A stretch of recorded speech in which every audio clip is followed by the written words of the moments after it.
El president de la COE, Joan Rossell, ha estat present avui a la ciutat en un acte organitzat per l'EAVall.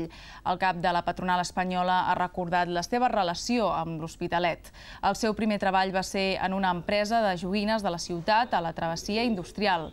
El president de la COE també ha fet referència al pla de retallades a la sanitat. Rossell ha defensat que es mantingui l'estat del benestar en una col·laboració pública-privada. Jo crec que una cosa sí que tenim clars entre tots, que aquest estat del benestar l'hem de mantindre. L'hem de mantindre entre tots, però per poder-ho mantindre li hem de ficar reformes. Jo crec que s'ha de defensar, que li hem de donar continuïtat, l'hem de fer viable, hem de guanyar-lo tots els dies, però això fer-lo compatible amb una economia absolutament global.